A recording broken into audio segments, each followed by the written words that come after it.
السلام علیکم ورحمۃ اللہ۔ پیارے دوستو، یہ قبر جو آپ دیکھ رہے ہیں یہ حضرت رومی رحمۃ اللہ تعالی علیہ کی ہے، جن کی وفات 17 دسمبر 1273 عیسوی کو سلجوق سلطنت کے شہر کونیا میں ہوئی۔ فی الحال یہ جگہ اب ترکی میں موجود ہے۔ 1207 عیسوی کو فارس کے بلخ شہر جو آج کا افغانستان میں ہے وہاں پر آپ کی پیدائش ہوئی۔ جلال الدین رومی کے بچپن کا نام محمد تھا، جبکہ ان کو مولانا جلال الدین محمد رومی کے نام سے جانا جاتا ہے۔ جلال الدین رومی کے والد شیخ بہاؤالدین اپنے وقت کے ایک مہان عالم دین تھے۔ فارس کے امیر لوگ اور دوسرے عالم دین ان کا خطاب سننے کے لیے بہت دور سے آیا کرتے تھے، ساتھ ہی کسی مسئلے پر ان سے فتویٰ بھی لیا جاتا تھا۔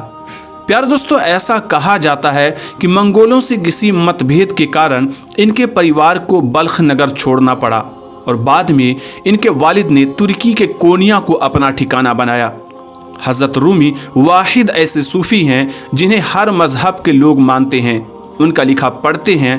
ان کی وفات کے وقت ان کے جنازے میں عیسائی اور یہودیوں تک نے بھی شرکت کی تھی۔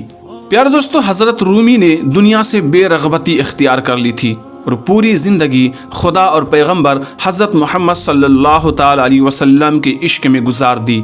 عشق میں ہزاروں اشعار بھی لکھے، ان کا لکھا دنیا بھر میں پڑھا جاتا ہے۔